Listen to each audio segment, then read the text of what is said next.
ഇത് നമ്മളെ പഴയ കാലത്തുള്ള നാടൻ പേരക്കാന്ന് പറഞ്ഞാൽ ചെറിയ സൈസായിട്ടുണ്ടാകുന്ന പേരക്ക നല്ല രസമാണ്.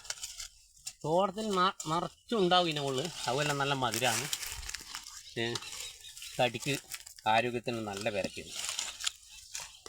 നമ്മൾ നിലത്ത് തന്നെ പറിക്കാം. വിൽക്കാൻ മാത്രം പേരക്കുണ്ട്. പല കടകളിലും കൊണ്ട് പോയി കൊടുക്കാൻ മാത്രം പേരക്കുണ്ട്. ഇന്ന് നമ്മൾ തയ്യാറെടുപ്പ് വന്നതല്ല. തോട്ടത്തിലങ്ങനെ ഒന്ന് വന്ന് നോക്കാൻ വേണ്ടി ഞായറാഴ്ച ആയതുകൊണ്ട് തോട്ടത്തിലൊന്ന് വന്ന് നോക്കാൻ വേണ്ടി വന്നേ. അന്നേരം ഇതിങ്ങനെ കാണും പോയിട്ട് വീണ്ടും കാര്യം. അതുകൊണ്ട് കുറേ പറിച്ചെടുക്കല.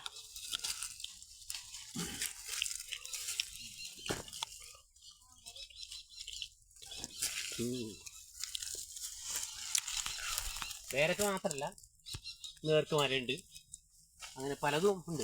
എല്ലാ മരങ്ങളും എല്ലാ കൃഷികളും ഉണ്ട്. പേരക്ക ഒഴിവിക്ക് പേരക്ക അല്ലാണ്ട് നേർക്ക അങ്ങനെ പലതും ഉണ്ട്. തോട്ടായിട്ട് തന്നെ ഉള്ളതാണ്.